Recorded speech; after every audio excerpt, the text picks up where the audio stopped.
Hi friends, welcome to my YouTube channel job हम सफ़र। क्योंकि दोस्त जॉब ज़रूरी है।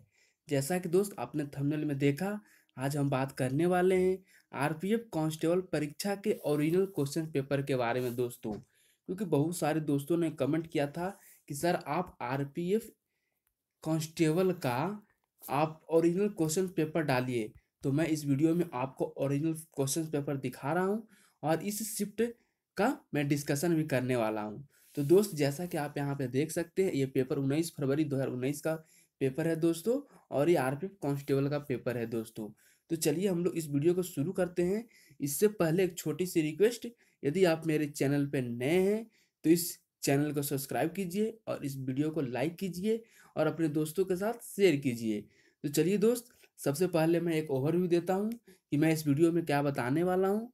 तो सबसे पहले हम देखेंगे आरपीएफ कांस्टेबल के ओरिजिनल क्वेश्चन पेपर को। उसके बाद दोस्तों हम देखेंगे कि ये प्रश्न जो जीएस के बेसिकली जो प्रश्न है वो कैसे आपको एनटीपीसी और आरआरबी जेई में हेल्प करेंगे। क्योंकि रेलवे जो एग्ज़ाम कंडक्ट कराई है तो जीएस का लमसम सिलेबस यही रहने वाला है दोस्तों। तो ये काफ़ी आपको हेल्पफुल करेगा यदि आपका एग्ज़ाम एनटीपीसी का है या फिर आपको एग्ज़ाम आरआरबी जेई का है। तो जीएस पोर्शन इसका जो काफ़ी हेल्पफुल होगा, आप जीएस पोर्शन को देख सकते हैं। चलिए उसके बाद हम लोग at the end of video हम लोग बात करेंगे कि लेवल ऑफ एग्ज़ाम कैसा था और उसके कट ऑफ के बारे में दोस्तों।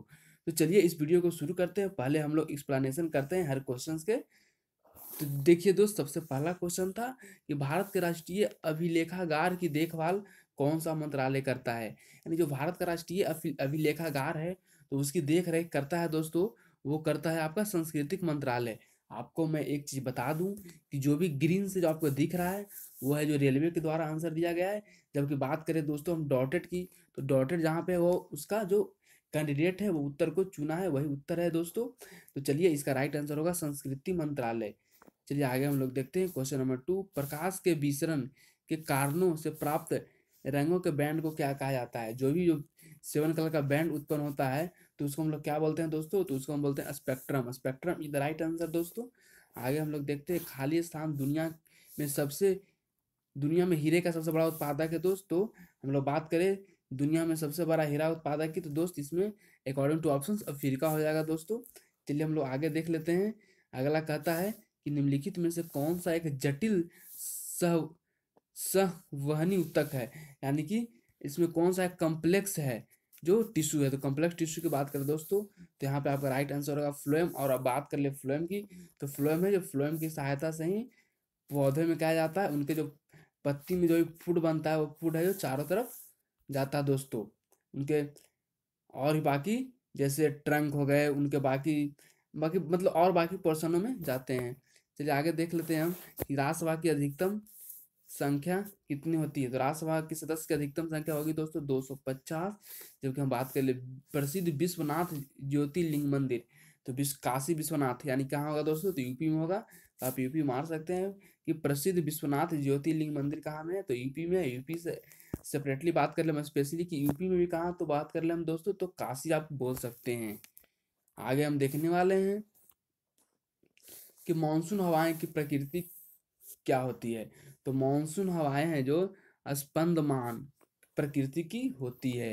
ये काफी अच्छी क्वेश्चन है दोस्तों, जो जानते थे वही बनाए होंगे। आगे देखिए, कहता है कि 1922-23 में स्वराज पार्टी के पहले अध्यक्ष कौन थे। तो अध्यक्ष की बात करें दोस्तों तो CR दास यानी कि चित्तरंजन दास थे दोस्तों। चलिए आगे हम लोग देख लेते हैं कि भारतीय ओलंपिक संघ के संस्थापक अध्यक्ष कौन थे। तो भारतीय ओलंपिक संघ के संस्थापक अध्यक्ष की बात करें दोस्तों तो इसका राइट आंसर होगा sir Dorabji Tata. That is the right answer. आगे हम लोग देखने वाले हैं कि भारतीय संविधान के निम्नलिखित में से कौन से अनुच्छेद संसद और राज्य विधानसभाओं के द्वारा बनाए गए कानूनों की विषय वस्तु से संबंधित है। यानी कि इसमें से कौन सा अनुच्छेद है जो आपको दर्शाता है जिसमें बताया गया है कि संसद और राज्य विधानसभा सभाओं के द्वारा जो कानून बनाए जाते हैं किसी विषय वस्तु पे, तो किस अनुच्छेद से संबंधित है दोस्तों। This is the right answer. आपका राइट आंसर होगा 246, आर्टिकल नंबर 246। आगे हम लोग देखते हैं संविधान सभा की पहली बैठक के अस्थायी अध्यक्ष।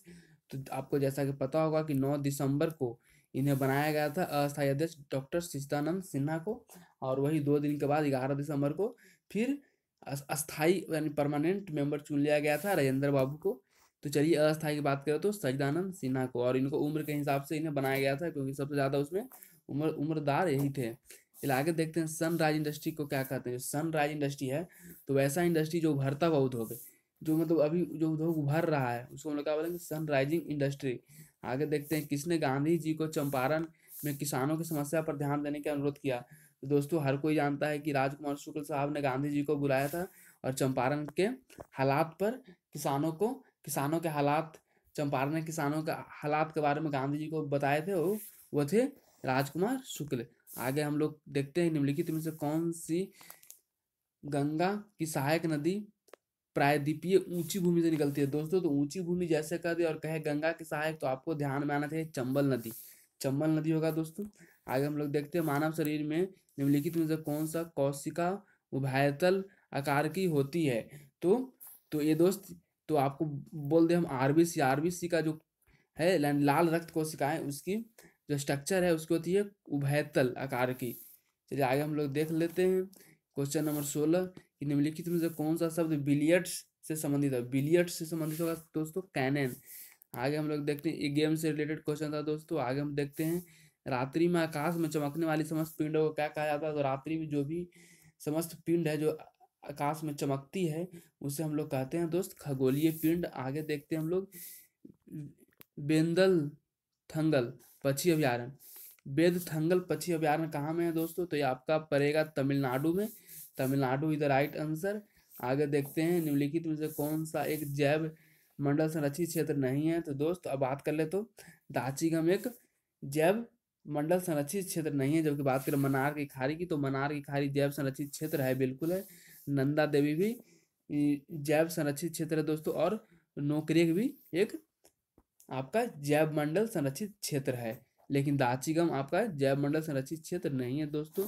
आगे देखते हैं भारत में रूल ऑफ लॉ विधि का शासन की विशेषताएं निम्नलिखित में से किस संविधान से ली गई है। तो विधि का शासन जो मैक्सिमम जो भारत का संविधान का मुख्यतः जो 75% पोर्शन है जो ब्रिटेन से ही लिया गया दोस्तों। क्योंकि भारत शासन अधिनियम 1935 में जो कुछ बना था उसका मैक्सिमम पार्ट है जो अभी भी हमारे जो भी कानून है, जो भी संविधान है, मैक्सिमम पार्ट उसी से ही लिया गया है। तो इसका राइट आंसर होगा दोस्तों विधि के शासन, इसका ब्रिटिश से लिया गया था। आगे हम लोग देखते हैं कि राष्ट्रीय आरोग्य निधि की स्थापना खालिस्तान में की गई थी। तो राष्ट्रीय आरोग्य निधि की स्थापना की बात करें दोस्त तो 1997 में इसकी स्थापना हुई थी। आगे देखिए निम्न में से किस रसायन को शुष्क बर्फ के नाम से जाना जाता है। तो हम लोग जानते हैं कि सॉलिड कार्बन डाइऑक्साइड को बोला जाता है शुष्क बर्फ, यानी कि ड्राई आइस। तो यहाँ पे ठोस कार्बन डाइऑक्साइड राइट आंसर इसका होगा। आगे हम लोग देखते हैं खालिस्तान ने वास्को डी गामा ने यूरोप से भारत के लिए एक नया समुद्री मार्ग खोजा था। तो वास्को डी गामा कहाँ का था दोस्तों, तो पुर्तगाल का था। तो आपको लिखना चाहिए था पुर्तगाल के वास्को डी गामा ने यूरोप से भारत के लिए एक नया समुद्री मार्ग को खोजा था। आगे हम लोग देखते हैं एक लेंस के दृष्टि केंद्र से होकर गुजरने वाली प्रकाश किरण, तो ये दोस्त ये क्या होती है, ये होती है अविचल उभरती है। ये दोस्त आपको याद रखना चाहिए, ये अविचल उभरती है। आगे देखते हैं निम्नलिखित में से किस खेल में किसी प्रतिद्वंदी को पटखनी देने या दबोचे रखने के लिए अंक दिए जाते हैं। तो दोस्तों कुश्ती में आपको क्या करना होगा कि आप अपने प्रतिद्वंदी को आप पटक दिए या फिर उसको आप दबोच के रखे हुए हैं कुछ समय तक, कुछ काउंट करता है उसका अंपायर जो होता है 1 2 3 4, और कुछ समय तक आप उसको दबा करके रखे तो आप जीत जाते हैं इसमें दोस्तों। तो कुश्ती इसका राइट आंसर होगा। कहता है कि बर्फ को जल में परिवर्तन करने के लिए उष्मा की मात्रा को क्या कहा जाता है। तो दोस्त उसको हम लोग बोलते हैं लैटेंट हीट, यानी कि बाष्पीकरण की गुप्त उष्मा। चलिए आगे देख लेते हैं हम निम्नलिखित में से कौन सा कोशिका द्रव्य कई छोटे दानों के साथ साइटोप्लाज्म के स्वतंत्र रूप से बिखरा हुआ या एंडोप्लाज्मिक रेटिकुलम की झिल्लियां से जुड़ा होता है। तो आप जैसे ही सेल का स्ट्रक्चर देखिएगा जो इंडोप्लाज्मिक रेटिकुलम होता है दोस्तों, तो उसके सटा हुआ जस्ट होता है जो राइबोसोम उसके सटा होता है दोस्तों। आगे हम लोग देखते हैं निम्नलिखित में से कौन सा लक्षद्वीप की शांति प्रगति एवं अच्छी सरकार के लिए कानून बना सकती है। तो दोस्त ये है जो भारत के मुख्य न्यायाधीश नहीं बल्कि राष्ट्रपति हैं जो लक्षद्वीप के लिए, लक्षद्वीप की शांति के लिए, प्रगति के लिए और अच्छी सरकार के लिए कानून बना सकते हैं, भारत के राष्ट्रपति। आगे हम लोग देखते हैं निम्नलिखित में से पहला भारत का नागरिक कौन होता है? तो भारत का पहला नागरिक होता है राष्ट्रपति, और दूसरा नागरिक की बोले बात तो दोस्तों तो उपराष्ट्रपति होंगे। बताया कि मानव आंख में दृश्य पटल पर आंखों के पीछे बनने वाली किसी आकृति का निर्माण होता है। तो ये आपको बता दूं मैं दोस्तों, रेटिना के द्वारा ये है जो आपका जहाँ रेटिना पे ही फिगर बनता है। मान लीजिए कुछ फिगर है तो वहाँ पे रेटिना पे आपको कुछ फिगर बनता है दोस्तों। तो इसका राइट आंसर रेटिना हो जाएगा। जब बात करें हम प्रधानमंत्री सुरक्षा बीमा योजना की सदस्यता के लिए कितनी आयु वर्ग की पात्रता होती है? तो प्रधानमंत्री सुरक्षा बीमा योजना के लिए आपको दोस्तों 18 से 70 वर्ष के बीच में आपकी आयु होनी चाहिए। ये आयु एक्सटेंड कर दी गई है, पहले 60 तक था लेकिन अब 70 कर दी गई है दोस्तों। कहता 1938 में किसकी अध्यक्षता में राष्ट्रीय योजना समिति की स्थापना की गई? तो 1938 में राष्ट्रीय योजना समिति की स्थापना जवाहरलाल नेहरू की अध्यक्षता में हुई थी दोस्तों। आगे हम लोग देख लेते हैं कि राजनीति विज्ञान में PIL शब्द, जो PIL जो डालता है आजकल के वकील, यदि जो वकील बैठा हुआ है कोई उसको काम नहीं मिल रहा तो क्या करता है, किसी मुद्दे पे PIL डाल देता है, और जैसे ही वो PIL डालता है तो वो काफ़ी चर्चित हो जाता है और वो उसे केस मिलने लगते हैं और थोड़ा हाईलाइट हो जाता है। तो इसका जो फुल फॉर्म होता है दोस्तों उसका होता है पब्लिक इंटरेस्ट लिटिगेशन, यानी पब्लिक इंटरेस्ट में जो कुछ लिटिगेशन डाला जाता है उसको बोलते हैं PIL। अटल पेंशन योजना की शुरुआत कब की गई दोस्तों? अटल पेंशन योजना की बात करें तो 2015 मोदी सरकार के आने के बाद। चलिए, प्रसिद्ध यात्री निकोलो कोंटी किस देश की थी? तो निकोलो कोंटी की बात करें दोस्तों तो इटली का था। ये काफ़ी फेमस क्वेश्चन और लूसेंट का क्वेश्चन है दोस्तों।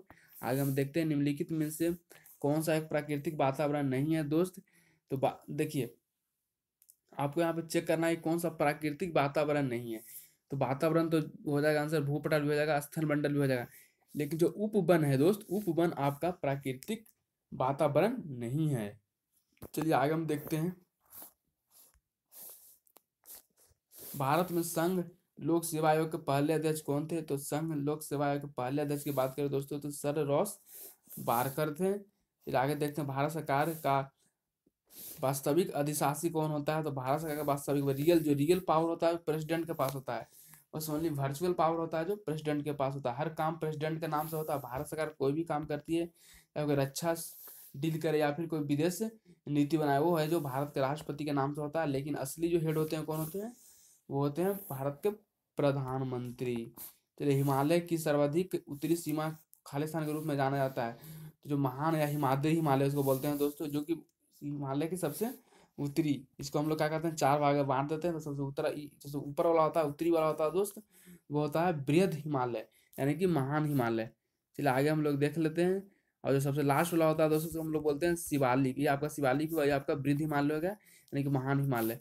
चलिए आगे हम लोग देखते हैं कि खिलाड़ी हेनरी कोपर और माइकल टाइसन निम्नलिखित में से कौन से खेल से जुड़े हुए हैं? दोस्त, हेनरी कोपस और माइकल टाइसन मुक्केबाजी से जुड़े हुए हैं। निम्नलिखित में से भारतीय संविधान में कौन सी अनुसूचित क्षेत्रों के प्रशासन और नियंत्रण से संबंधित दोस्तों? तो आपका अनुसूची 5 है जो इससे रिलेटेड है। इसमें आपको भारतीय संविधान के अनुसूची और अनुसूचित क्षेत्रों के प्रशासन और नियंत्रण से संबंधित कुछ प्रावधान है उसमें दोस्त। आगे हम लोग देखते हैं, रियो ओलंपिक 2016 में पुरुष वॉलीबॉल में निम्नलिखित में से कौन सा विजेता देश रहा? पुरुष वॉलीबॉल की बात करें दोस्त तो जो विजेता टीम रहा ब्राजील था। चलिए आगे देखते हैं, क्वेश्चन नंबर 43, स्कीट और पिस्तौल शब्द किस खेल से जुड़े हुए हैं? तो आप खुद सोच सकते हैं पिस्तौल किस में, जहाँ पर शूटिंग होगा तो आप आंसर मार सकते हैं, शूटिंग राइट आंसर होगा इसका। आगे देखते हैं, किसी तत्व की खालिस्तान हाइड्रोजन परमाणुओं की वह संख्या है जो तत्व के परमाणु के साथ संयोजित या विस्थापित होती है। तो दोस्तों उसको हम लोग बोलते हैं संयोजकता। किसी तत्व की संयोजकता हाइड्रोजन परमाणुओं की वह संख्या है जो तत्व के एक परमाणु के साथ संयोजित या विस्थापित होता है, यानी कि आपको इलेक्ट्रोवैलेंसी की बात कर रहा है दोस्तों, संयोजकता। फिर आगे हम लोग देखते हैं, क्वेश्चन नंबर 45 की 1859 से 60 के बीच में जो नील विद्रोह हुआ था, तो बंगाल के किसानों ने खालिस्तान की फसल उगाने से इनकार कर दी थी।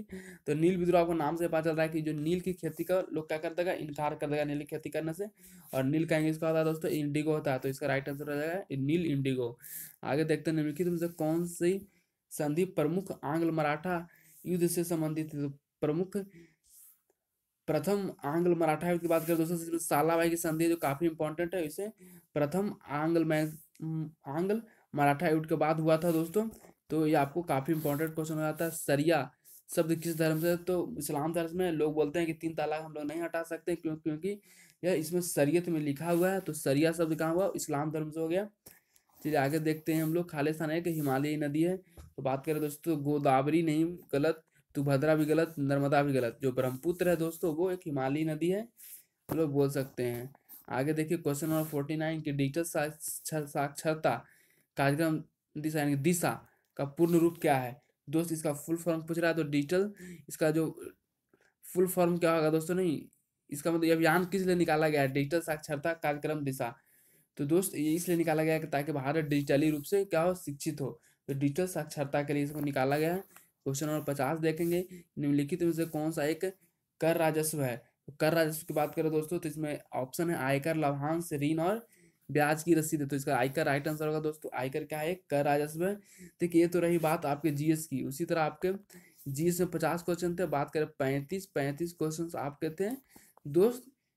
35 रीजनिंग और 35 मैथ थे। तो आप चाहते हैं कि मैं मैथ और रीजनिंग का भी एक्सप्लेनेशन करूं, तो आप कमेंट बॉक्स में कमेंट कर दीजिएगा, मैं उस पर उसका एक्सप्लेनेशन कर दूंगा। ऐसे सिर्फ मैं वीडियो को बढ़ा दे रहा हूं। यदि आप चाहते हैं तो इस क्वेश्चंस को देख लीजिए एक बार, और नहीं तो आपको लगता है कि मैं इसका डिस्कशन करूं रीजनिंग और जीएस का, सॉरी रीजनिंग और मैथ का, तो आप कमेंट बॉक्स में कमेंट कर सकते हैं। मैं उसका एक एक्सप्लेनेशन कर करके वीडियो बना करके दे दूंगा आप लोग को दोस्तों।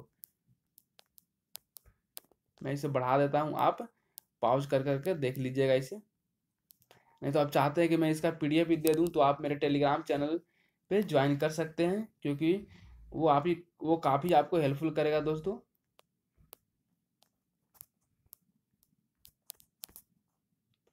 तो जैसा कि आपने दोस्त देखा कि यहाँ पे 50 जीएस, 35 रीजनिंग और 35 मैथ, कुल मिलाकर के 120 क्वेश्चन हो गए। अब हम बात करने वाले हैं कि लेवल ऑफ एग्जाम कैसा था, एंड बात करेंगे कि इसका कटअप क्या रहने वाला है। दोस्त मैं बता दूं कि आरपीएफ जो एसआई का एग्जाम हुआ था उससे इसका लेवल तो आसान ही था, क्योंकि ये कांस्टेबल का एग्जाम था दोस्तों। तो इसको हम लोग बोल सकते हैं इजी टू मॉडरेट लेवल इसका था। बात करते हैं कटअप की। तो कटअप की बात करें दोस्तों, तो जिन परीक्षार्थी का जो कि जनरल में 65 से लेकर के 70 के बीच में बन रहा है, तो वो आराम से क्वालिफाई कर जाएंगे। वो उनको फिजिकल की तैयारी करनी चाहिए, क्योंकि मैंने एक वोटिंग भी कराया था, उसमें लगभग 2500 के आसपास स्टूडेंटों ने भाग लिया था, और मैंने देखा था कि 65 से 70 के बीच वाले बहुत सारे लोग हैं।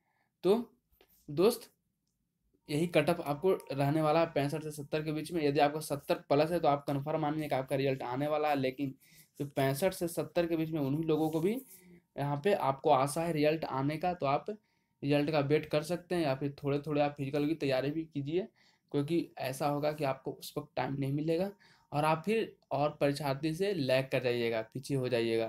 तो चलिए, thanks for watching this video. आपका दिन शुभ हो। जय हिंद।